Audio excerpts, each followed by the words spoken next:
Jason, good afternoon. Good afternoon. Yeah, we were just having a bit of a chat before I hit the record button, and I was amazed that actually your history, because I had no idea until we started to speak that you're sort of from my neck of the woods. And for those of you who haven't come across you, you've done something quite remarkable. You've set up a bank. So, Jason, don't take me the wrong way, but not any Tom, Dick, and Harry can just suddenly get up one day and decide, yeah, you're an entrepreneur, but not every Tom, Dick, and Harry entrepreneur can stand up and say, I tell you what, I'm going to set up a bank. So there must be things in your background, in your history, that one, make you confident about going into a bank. But secondly, you must have some set of credentials or something in your history that where people say, yeah, Jason, I think you can set up a bank and we're happy to support you. So let's go back in history then and just tell me, where are you from? And I'll give you slightly the game, but where are you from? What part of the journey took you to making that amazing decision? And we'll talk about the whole context of it, of setting up a bank, Jason. So over to you. Thank you, Ninder. Well, I'm a Coseley boy. I was born in Coseley. So I had the most wonderful upbringing. My father was very entrepreneurial, but we were never particularly well off. So right from a young age, there was this sense of creating a level of independence and creating something from, relatively speaking, nothing.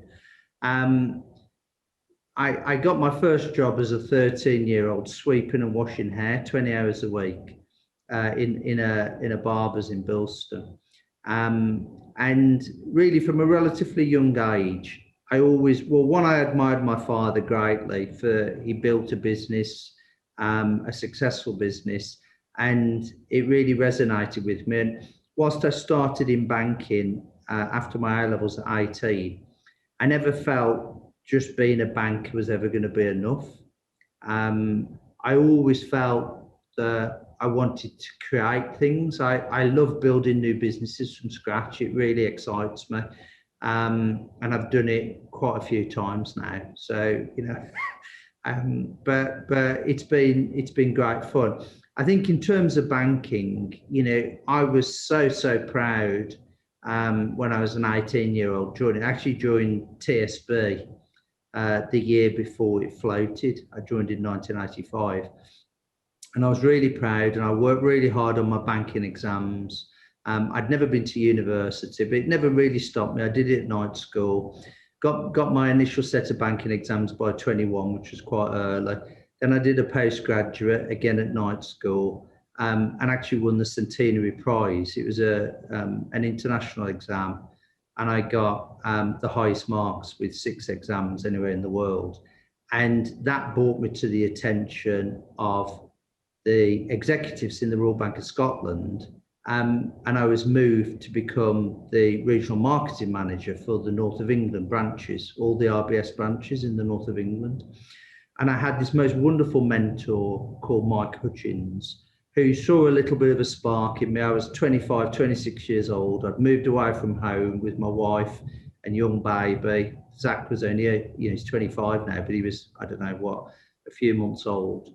And it started a journey. And I was lucky enough to go into SME back then.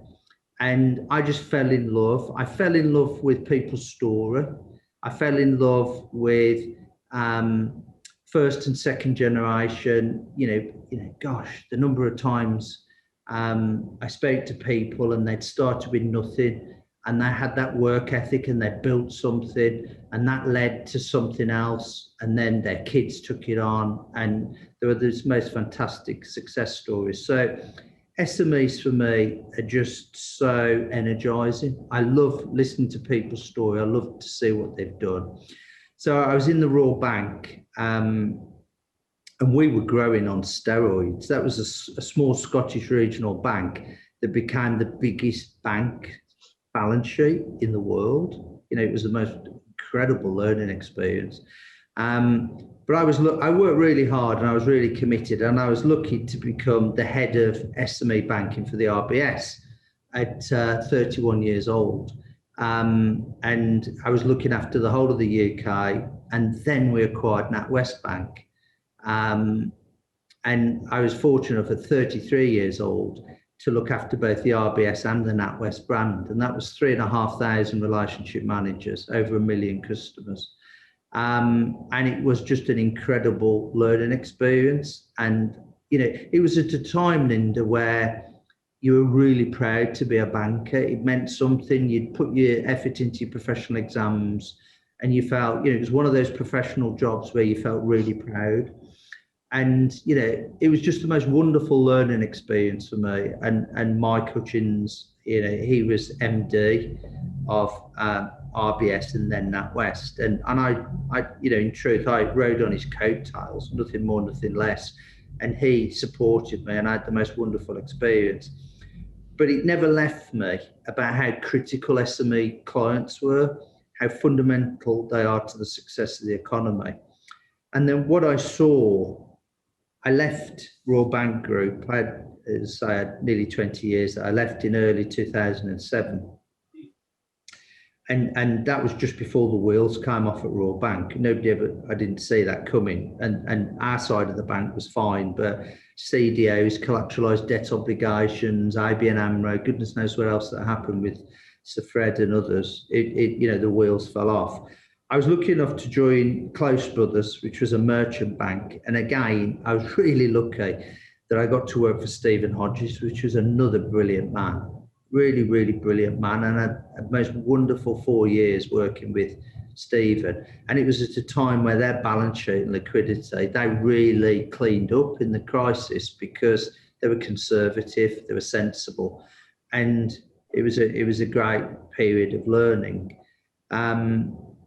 And then I got the opportunity to build Metro Bank from scratch, the commercial and the mortgage lending book. And I went in to work with Vernon Hill.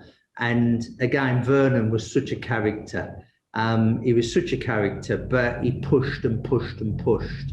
And I had the most wonderful, wonderful experience. So I've been so lucky having people in my life that saw a little spark and nurtured and grew. And that obligation to do that for others is very strong in me. I feel I have to give back. But the issue about SMEs was that I never forgot how critically important they were. And the banking industry since 2010, you know, one, bankers have been vilified. Two, the standards that were set, the banking exams, the standards have kind of degraded a little bit, I'm afraid. Three, the local bank managers, the relationship managers in the communities that knew clients. You could pick up the phone direct, you could get things done. They knew you, they knew your business, all of that's gone. And what do we find now? We find the big banks force migrating customers into call centres, no relationship, no contact, no continuity, no creativity, no accessibility. Frankly, I feel kind of almost ashamed. And I feel really, really passionate that this new bank was about recognising those SMEs, the critical role they play in our economy, and giving them the respect they deserve and supporting them. And we had to come up with a different way of doing it, and we have, and it's really exciting.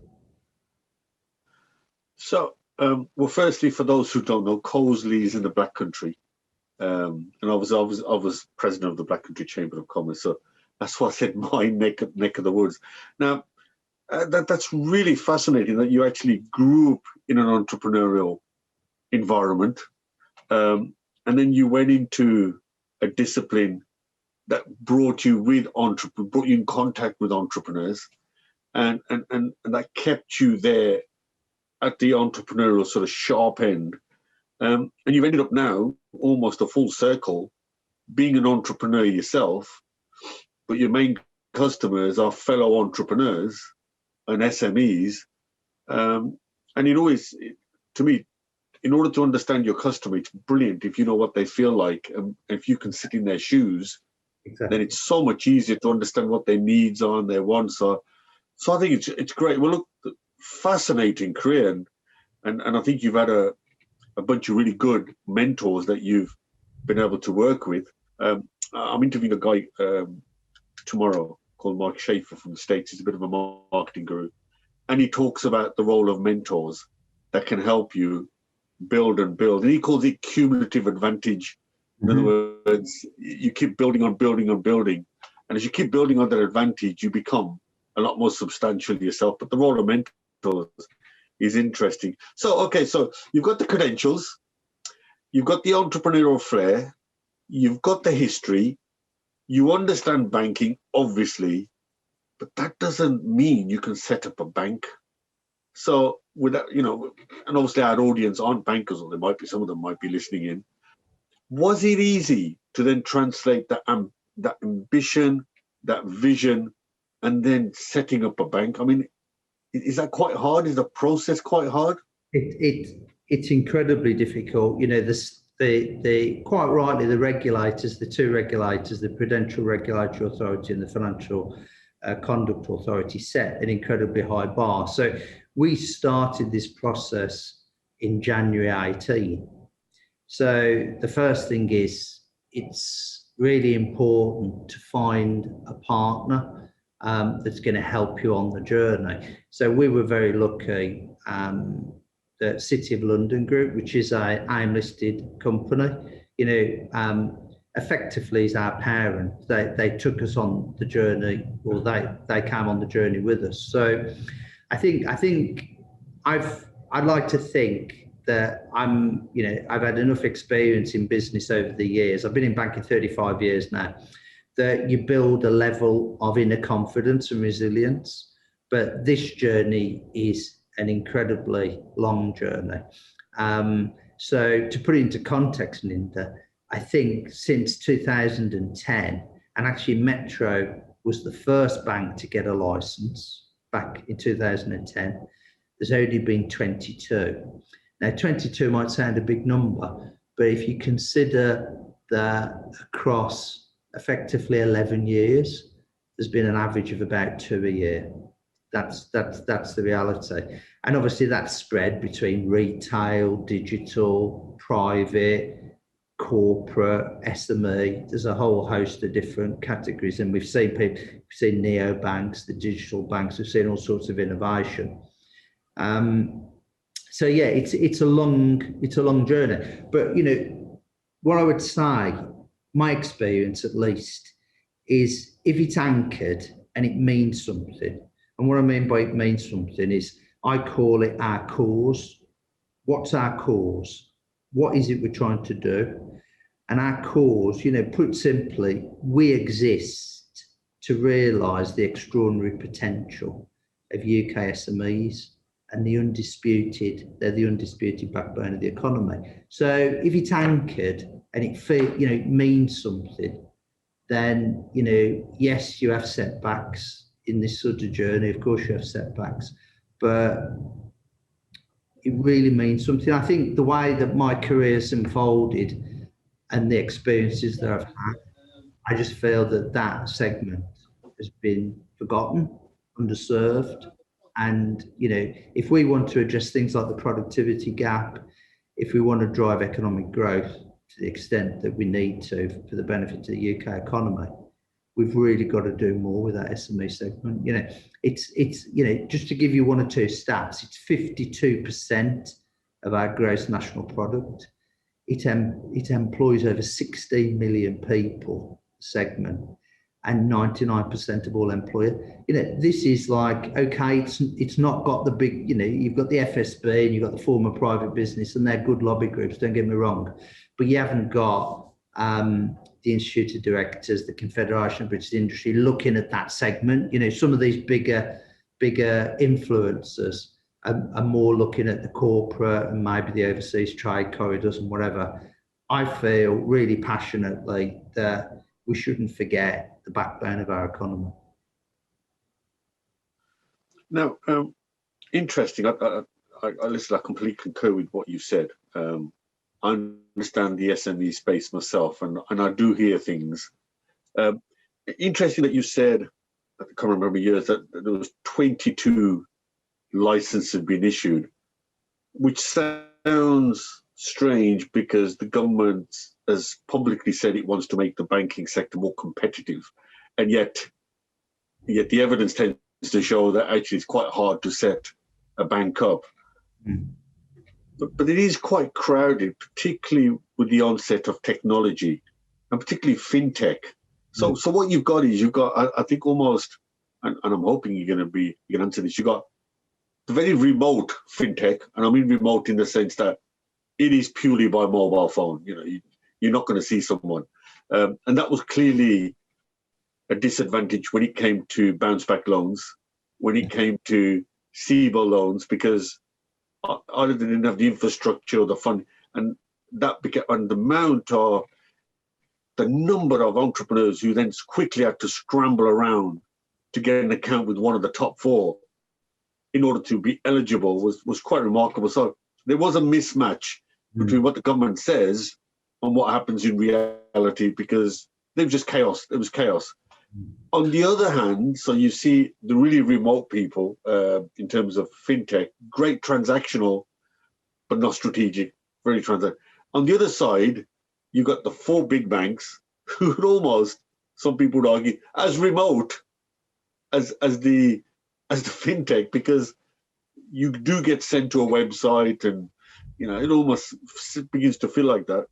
So are you trying to say to me that you're going to fit in the gap in the middle where actually at the end of a phone there's a person? Is that what you're saying, or have I got that wrong? No, I think your analysis is very good. So one of the challenges with SME, the big banks, if we just take the big banks for a moment, for the last decade plus, they broadly decide they can't make money out of this segment. So one of the consequences of not being able to make an adequate return in their judgment is they denude the service level. They take people out, they're concentrated in call centres, so that at a portfolio level, you can make money. So it's like crude segmentation. The fintechs are transactional finance. So yeah, it is the most right, straight through processing, algorithmic decisions. You don't touch a person, you just get a decision. And if all that goes through without touching the sides and you get your money in the account same day, you think, well, that's fantastic. I think with SMEs, in my experience, every business has ups and downs. They have different peaks of trading. They have problems. Goodness knows the pandemic has been the most kind of chronic fault line for any business trading. But in my experience over the years, SMEs don't always need a face-to-face relationship all the time. But what they do need as a minimum is somebody they know, and they know you, that person, that can be accessible. They know about your business, and they can execute, they can follow up any requirements you've got. So when we did research in the early part of our journey, we spoke to almost 500 SMEs, and 72% of them said, at points in my journey, I need a face-to-face relationship, I need contact. So what we've tried to do, because there is a unit economic issue, yes, there is, and there is some fintech opportunities. So what we've tried to do, and I think we have, and actually I would be as boastful to say that my technology platform is the most advanced for SME banking in the UK. It is what I call digitally enabled relationship banking. So I take the best from fintech. So, single integrated platform, cloud-based SaaS technology, cutting edge tech, scalable, agile, reduce the cost of distribution. I take all the benefits of the technology innovation, but critically, I synthesize it with relationship banking. And that means a client might just want to use the platform and don't touch somebody. Well, that's fine. If that's what they prefer and that's their choice, that's fine. But every one of them has a relationship manager. We aim that the relationship manager will go out and meet the client at their business, get to know them, get to know the business, so that there's some intimacy, there's some continuity. So when they need something, they don't pick up an 0345, go into a call centre and, you know, have no idea who you are or what your needs are. It's more intimate. And I've kind of I describe it as a private bank experience for SMEs. Now, 3 decades ago, it was the norm. You know, the local bank manager, they all did it. Today, nobody does it. So we're taking technology, we're taking customer centricity, and we're taking relationship banking, and we're melding it into something different and fresh. In a world that's complicated in terms of information, we're completely deluged by it. How are you going to grow this branding? And we've just described it. It looks crowded. I know in some respects, if you stand out, it's not that crowded actually.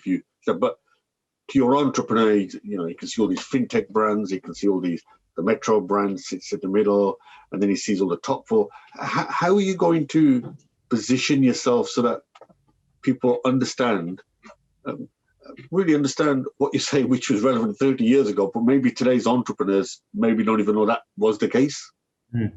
Well, it's a really good question. And one of the things, you're an expert at it, so you know better than anybody the power of social media, the power of online marketing.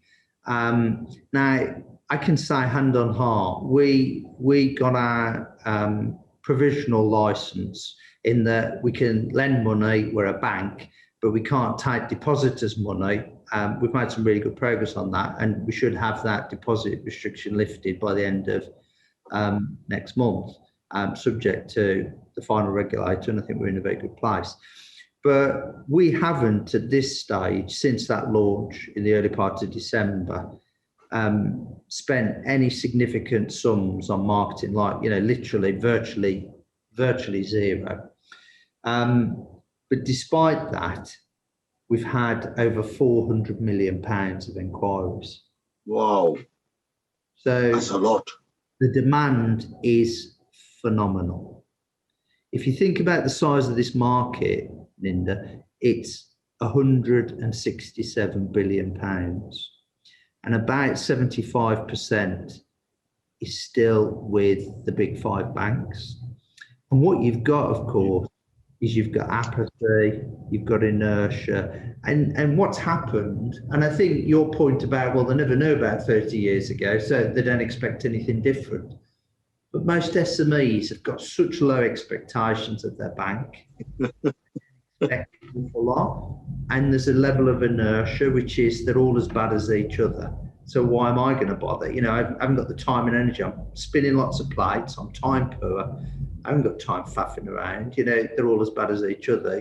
Whichever one I've ended up with, that's the one I'll stay with.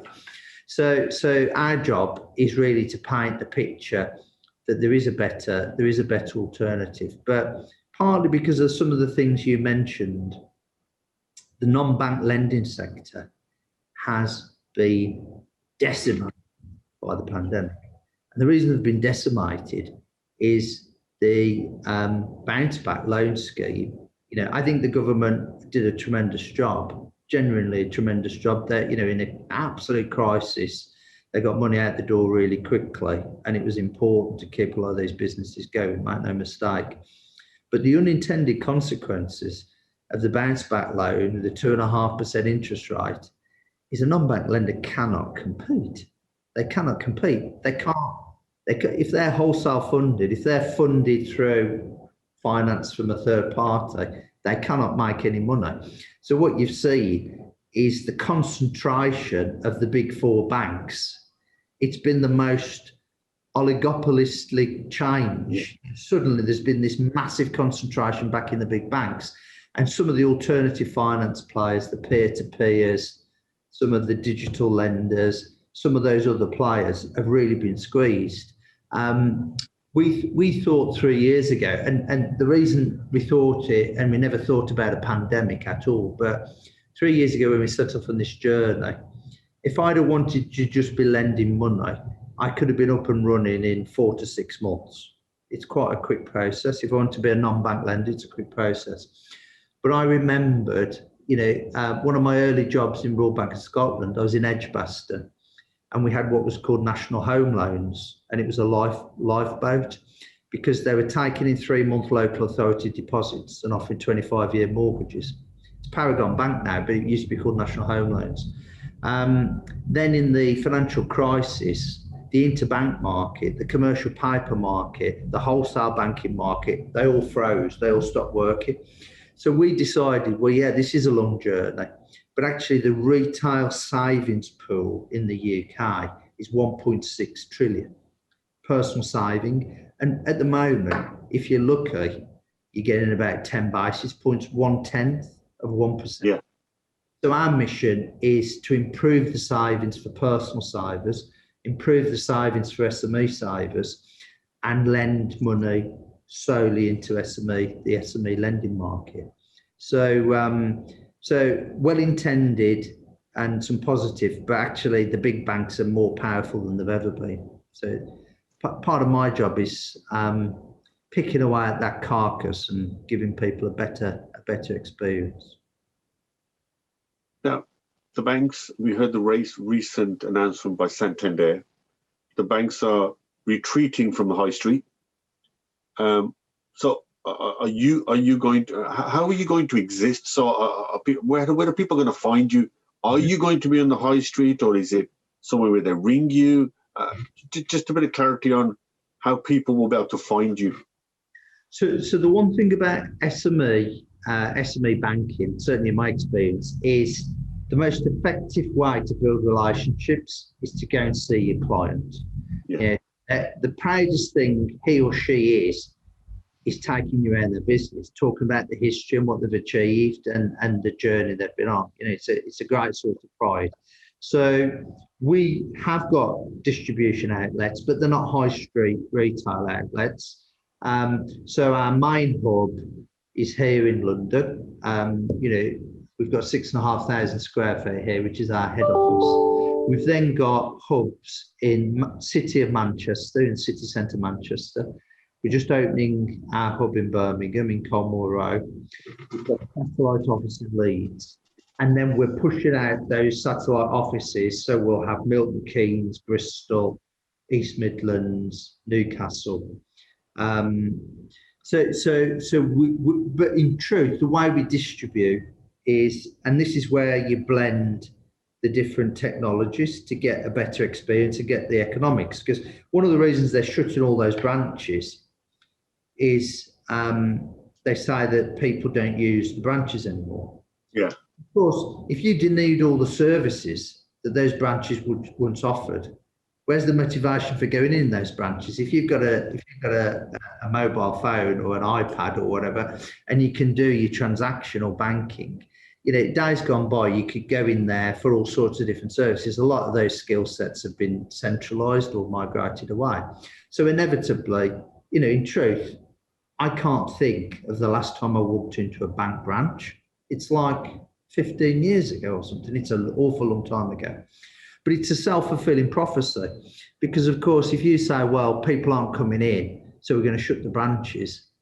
If you create a set of circumstances that don't really motivate people to use the branches, of course, you're going to end up getting a reduced high street. So it won't be high street. It's typically in industrial parks or office blocks, where we've got a good concentration, we're close to our clients. The one critical thing, seeing our client is so important. And so the rule we set is that for that hub, we'll only trade with businesses in a 40-mile radius. And the reason for that is it's really important that we can go out and see the client, build a relationship. And they don't always need us. And what I found is that you build a relationship, and once there's a level of confidence and trust, picking up the phone, having a Teams call, whatever it might be, is good enough. You don't always need to be pressing the flesh. You don't always need face-to-face, but you have to get through that point of trusted advisor, that confidence stage. You have to build that intimacy and confidence. Once you're there, people just pick up the phone and say, Jason, I've got, there's an auction tomorrow. I've got this £1 million property. I think it's an absolute peach of a deal. we need to mobilise some finance. Well, there's no bank out there at the minute that can do that. We can. We do and we can. That level of intimacy, that level of responsiveness, and I think that's what the market's missing. So, I'm not pretending, Ninder, for a moment that I'm going to displace NatWest or Lloyds Bank or Barclays anytime soon. But my clients will have a rich relationship experience.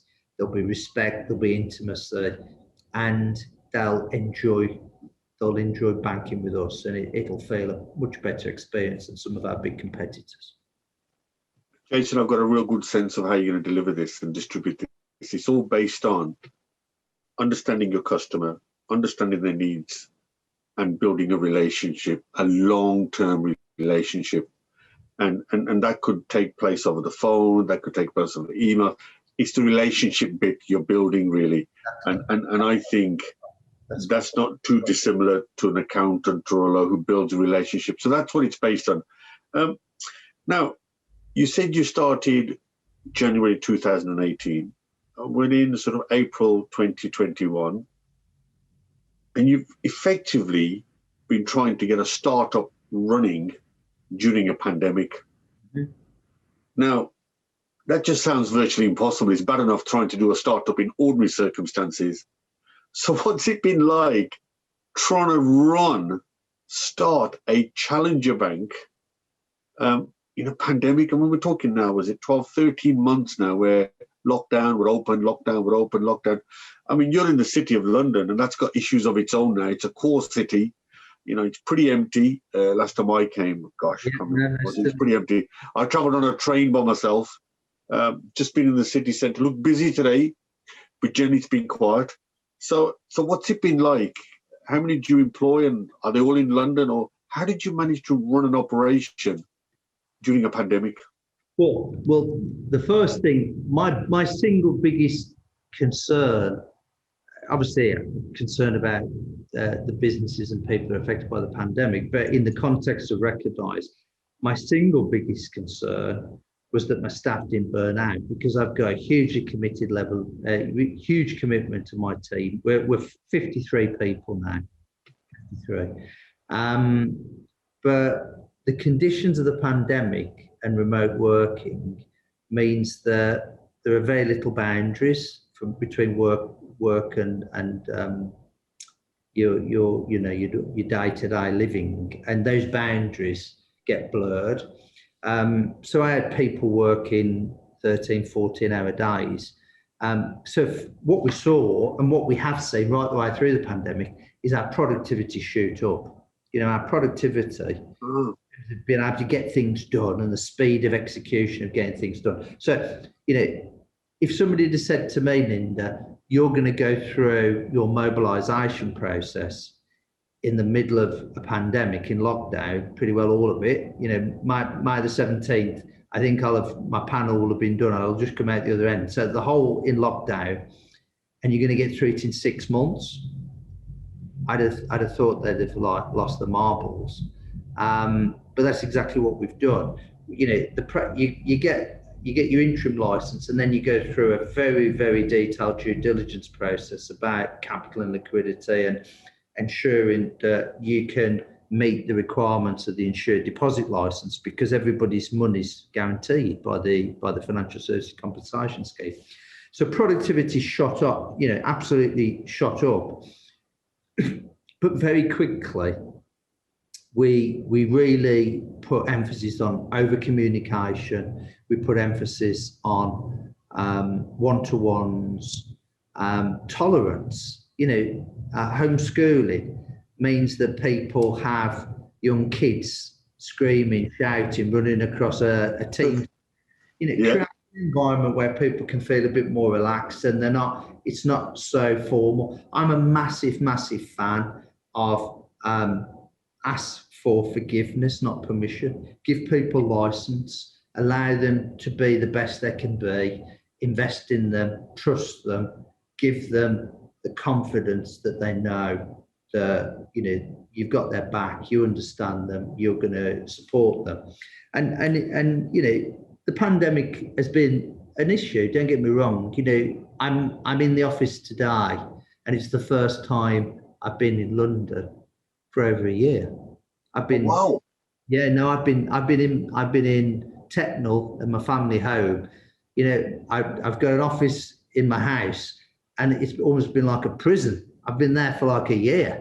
Other than taking the dog for a walk twice a day, that has been my life really. So, you know, so moving, I'm in today, and there's about half a dozen of us in today. But it's wonderful to start interacting with the team again. You know, it feels very different. So, you know, so we've missed that interaction. But where you've really got to worry about people, and where we've put again a lot of energy, think about the younger people. Think about people that don't have gardens. Think about people that are in HMOs and they've got a single room and a shared kitchen, and that is their experience. That is, you know, and so we've tried very hard. You know, we've done all sorts of interesting things. You know, from weird and wacky like yoga and stress relief exercises and improved diet. You know, giving education around diets, to lots of fun, quizzes, fun facts about people, baby pictures, goodness knows, all sorts of stuff, because you've got to kind of mix it up. You've got to try to find a balance. You know, we're all working incredibly hard, but you can only continue to work hard if you keep a level of equilibrium. And so, you know, particularly my younger cohort, and I've got some really, really talented who are working incredibly hard. Their engine for work is just phenomenal. But you have to kind of regulate it for them. Otherwise, they might go off track a little bit. So we've performed exceptionally well, and I'm very proud of what we've achieved. But if anything, I've been applying the brake rather than anything else, because I'm just worried about their well-being. Going forward, you got two schools of thought. You've got Twitter, who are saying to their employees, never come back, work for the rest of your life from home. You've got Goldman Sachs saying, you're all coming in, no exceptions, you're all coming in. Where do you sit?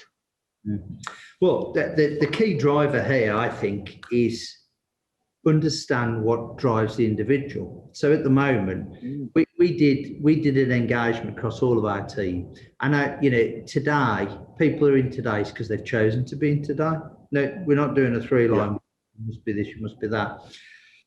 So the principle was, where do you travel in from? You know, if you've got an hour and a half trip and you're using 2 or 3 lots of public transport, and you've either had no vaccination or the first vaccination, then you need to be a little bit more tolerant than a chief financial officer that's got a flat in Camden that he could walk to work every day. You know what I mean? Everybody's different. So trying to apply a universal approach.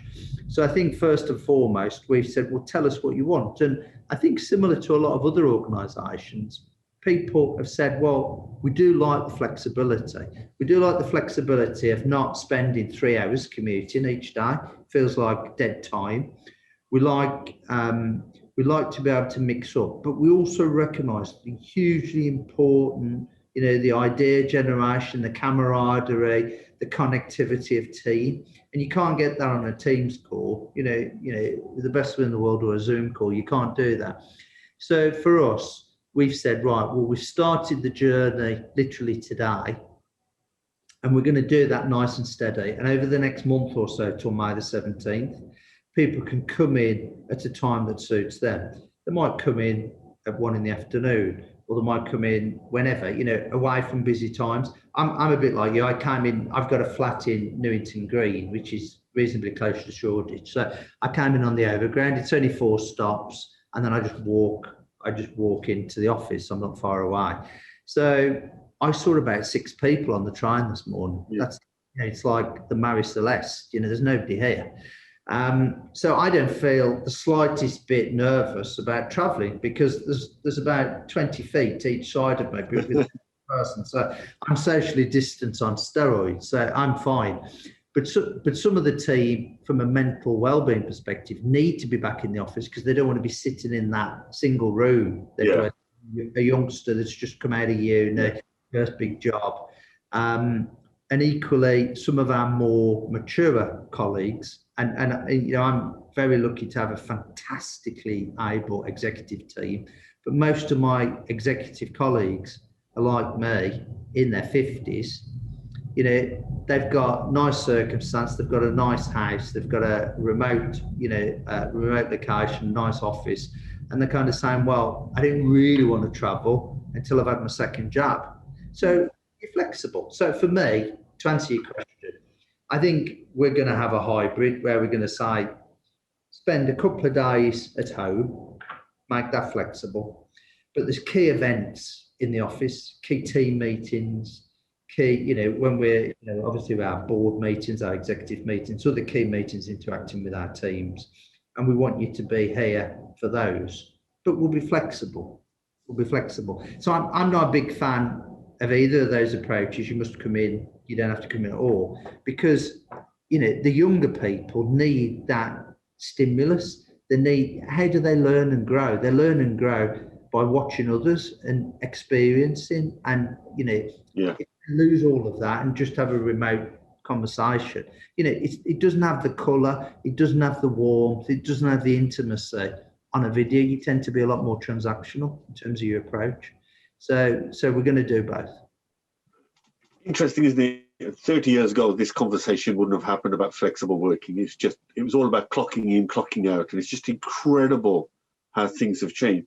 Let me take you back to not the heady days, probably the dodgy days at NatWest and RBS, and 2008, where, you know, being a banker was difficult. Go forward, 2021, you're starting a bank, and it's about values. You've just given some great insights into the way your culture is different to what typically you would think about a bank. So a couple of things really. What are the values of a bank? Because back in 2008, that was something difficult to explain to people. Yeah. And secondly, does your name have anything to do with your values? And, you know, I'm trying to understand the journey from 2008 and to where you are today, and what you would mean to someone. And unlike 2000, we know what a banker meant then. But so over to you, really. What are your values, and does your name have anything to do with it? Well, let me do them in reverse order first of all. So recognise is very much about this thing about respect for our clients. So we recognise the importance of them and the contribution towards the UK economy. So recognise was about saying to our clients, you are important, you do deserve dedication, you do deserve a level of relationship and support. And then the values, you know, the values and how we behave underpin. And our mnemonic around our values is I care. It's all about customers for me. Cut me in half, the word customer will be there. You know, it all emanates from customers. So I care. So what are our values? It's about inspiring trust. Trust with our clients is absolutely key. Trust with our colleagues. Honesty, integrity, building trust. It's so important. The C is for caring for our customers, and making sure we've got fit for purpose solutions. Try to simplify the process, make it easier to transact with us, make it easier for people to understand. They don't want terms and conditions that run to 23 pages. How the hell do you make any sense of all of that? A is for always doing the right thing. You know, that is at both a customer level, always recommending the right solution, finding the right thing for the client. It's not about profiteering, it's not about maximising, it's about longevity of relationship and building trust. But also for colleagues in terms of nurturing and empowering, getting them to be the best they can be. The R's rising to the challenge. You know, we're always going to look to constantly learn, constantly innovate. always, have this quiet agitation. How can we improve this? It's never good enough. We can always make it better. And our technology platform is a great example where we constantly innovate to make it better.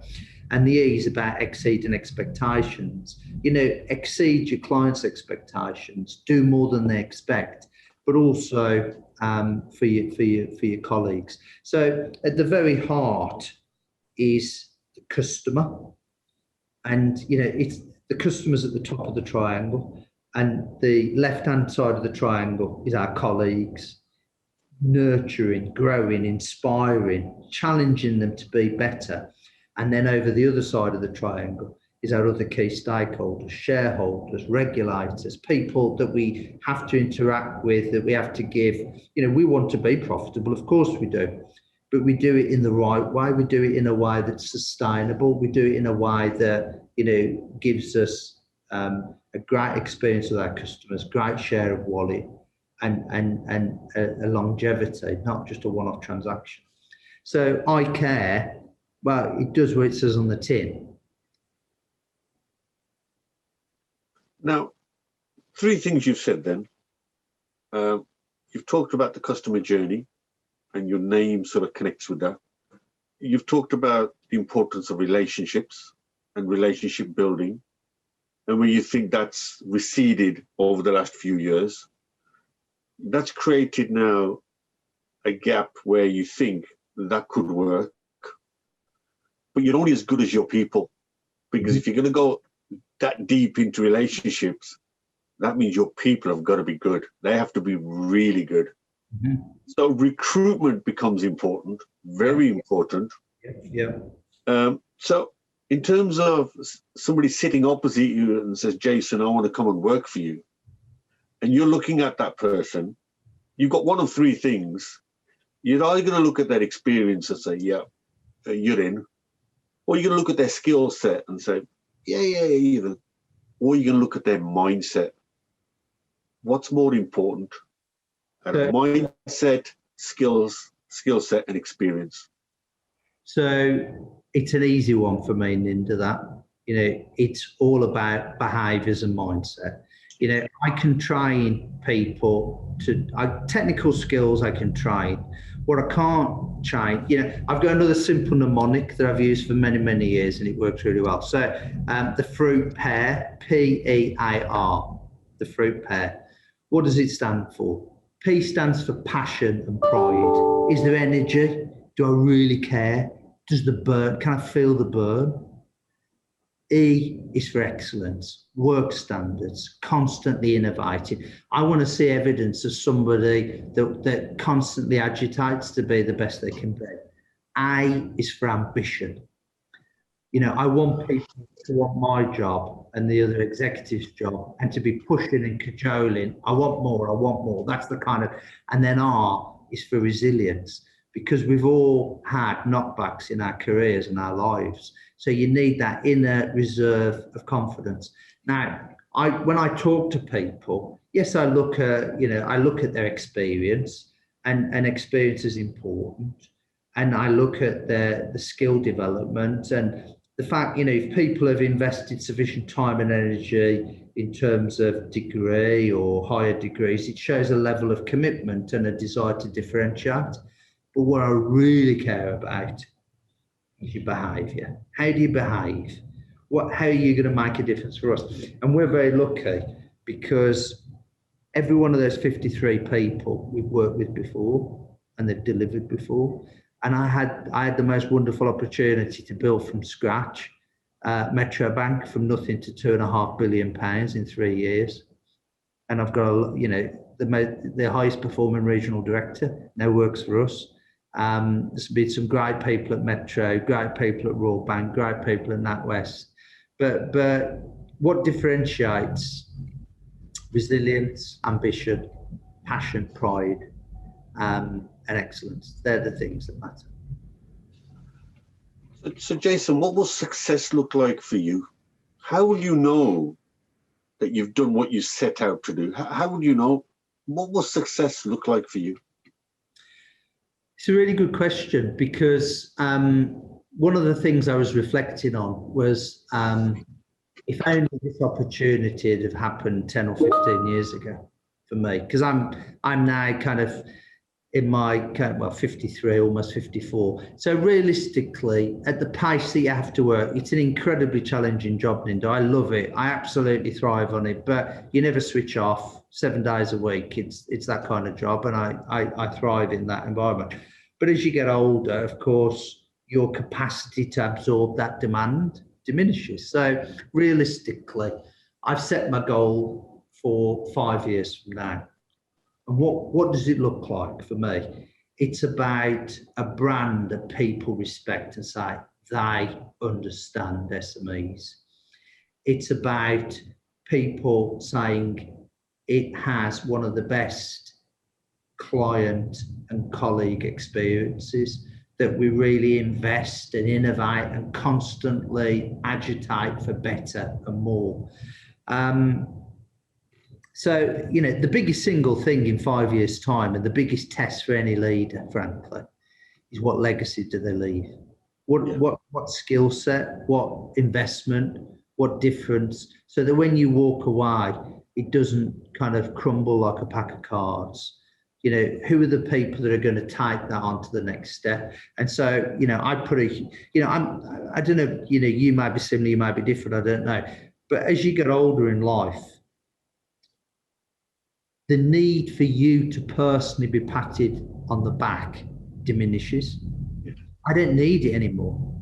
I love giving it. I love giving prize and recognition is the most wonderful part of my job. Seeing that spark in people and seeing that energy. So I've got past the point where somebody needs to do that for me. Although, you know, we're all human, you know, we're not completely immune from it. But I'm in such a fortunate position now where I can see the talent. You know, very quick example. My chief technology officer is a 30-year-old Colombian woman. I met her in PwC. Wow. I met her in PwC. She was 28 years old, and she was an analyst. And I can't tell you how low that is in the hierarchy. But what I saw was the most wonderful intellect. I saw the most fantastic level of application and effort. And it was a massive risk. Boy, was it a massive risk. She was 28 years old. She was a Colombian. She didn't even, English wasn't even her first language, but she was so talented. She was so capable. And she has been a revelation. She's 30 years old and she has built my architecture. And I've never come across anybody, a chief technology officer, remotely as good. So I am so, so pleased. But sometimes you have to take a risk. You know, not many people would be up for that risk. But when you see that spark of talent, you see that capability, I just feel obligated. I'm like a beta hunter. I've got to go towards it and do what I can to help. I was just reflecting. It's like I was taking notes. You were saying such good stuff. So sorry, you got me on the hop there. But okay, so we mapped your journey out. We've seen the hectic 3 years, 4 years setting up, the chaos caused by the pandemic. You've been around. You've seen the heady days. You've seen the challenges, and you now see a future. And you've adopted and embraced disruptive technology, and you see an unpredictable future. So if I was to ask you, for other entrepreneurs, and I label you as an entrepreneur here, what tips would you give? And you've got a real breadth of experience there, corporate, entrepreneur, the whole shebang. What tips would you give other businesses, and I'm sure you'll be meeting these kind of businesses out there, that they should adopt? What sort of tips and what sort of advice and what sort of things should they do to ensure that they survive and indeed thrive in not only today, but in the future that's just around the corner? So any sort of tips based on this huge experience you have across the entire finance sector? What sort of advice would you give people? Well, I think the first thing is that it's hugely powerful, hugely powerful. And people don't realize, you know, some people talk about branding, marketing, and they're kind of like, you know, they're a bit, you know, dismissive. But boy, you can articulate a compelling vision and cause for your business that everybody can galvanize behind, everybody understands, and it energizes everybody. That is so, so powerful. So the first thing is, what's different about your business? How can you connect your clients, your employees, your colleagues in a way that changes? You know, you've got to create belief, you've got to create a journey, you've got to create energy, you know, you've got to create that sense of, you know, create little giants in your business, people that are going to do more than they ever thought they could do. So I think a compelling vision for your business, keeping the customer right at the heart. You know, I see a lot of successful businesses, and I think that is fantastic. And 99 times in 100, the reason they're successful is they really, really understand their customer. And if you really, really understand your customer, you're going to serve them better than anybody else. So I think the vision, customer centricity, they're so important. I think, you know, your colleagues are really the bedrock of your success. So if you don't invest in your team, it's foolish. So during the pandemic, over communicate, over invest. You know, I've got people to do more training than they've ever done, because there's a period of downtime. You know, if you aspire, we've got everybody with their own personal development plan. We've got everybody with their own roadmap for their career development. And I said, well, the last year is the most wonderful opportunity. And you got to lead from the front. So I did a Cambridge University course on fintech disruption. And, you know, it was, you know, I got to know about distributed ledger technology, blockchain, smart contracts, you know, and I kind of knew about it out here, but I didn't really understand it. And I certainly couldn't apply it to my business. And I think you have to recognize that you constantly have to learn. You constantly have to be relevant and learn. You can't stand still. You've got to keep pushing and learning and growing and making sure the culture in your business is to push and learn and grow with the customer at the heart of it. And I think if you do those things, obviously inject some fun, find some levity, create bits, you know, competition, but friendly, not dysfunctional, you know, and showing empathy for your team when, you know, there's challenges like homeschooling and things like that. Just let people be a bit more relaxed, not feel quite so, you know, hierarchical, and just connect at a level where there's real respect. And I think if you can get that kind of cocktail going, then you're really onto something. You won't believe it, Jason. We've been speaking for an hour, and that's just flown. So let me pick up some of the stuff you said. It's quite interesting. So as I was scribbling away, you've now set up something which is based on basic customer relationships. That's key. And that was one of your tips as well. So you're following the advice you're giving. But equally at the same time, in this world, you have to be innovative. So you've embraced tech. So old-fashioned, but you've embraced tech. You've emphasized the very importance of culture. And within the culture, you've spoken about the risks you've taken in terms of recruitment. And so it is, and that sort of epitomizes the culture you've got, which is be fresh, you know, take some risk. And actually within that example you gave, it's refreshing to see the way you've embraced diversity. Because actually what that person looked like, their background is irrelevant, is what they could do. That was what was important. And of course, the center of all of this, if any business is going to work, you have to look after your employees. And you've given examples of how you've flexed and been flexible. And your answer between Twitter and Goldman Sachs sort of showed that flexibility. You know, you're going to take people differently. You've been incredibly passionate about customer, being centric and putting the customer at the core. Having a vision and a compelling vision is really, really important. And I love your example of self-learning. Don't just expect your employees to learn, but what are you doing about learning yourself? Interesting.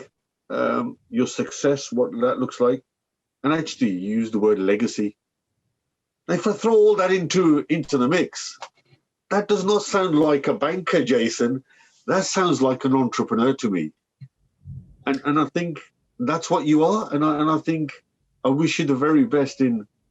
It's not an easy thing to do, is to set up a bank, but it's been fascinating understanding the way you see the world based on what you've done in the past. And I very much wish you the best. I think you'll do a fantastic job. And if you can help SMEs to grow by giving them access to funding they can't get, if you can help them with advice through old-fashioned relationships, then I think the future for SMEs and for UK PLC is bright. Because without entrepreneurs like you, we won't be able to build sustainable communities. Jason, you've been brilliant. Thank you for taking time out. And what's even more refreshing, you're from my neck of the woods. I'm a Cosley boy, Ninder. It's been such a pleasure. And can I say for the record, what a great advocate for the West Midlands you are. So if I can aspire to be half as good, I'll be super happy. Listen, Jason, it's now 5 o'clock, just gone past. I'm off to have a cup of tea and a samosa. And listen, I wish you the best of the remainder of the evening. Thanks very much for taking our time. All the best. Bye.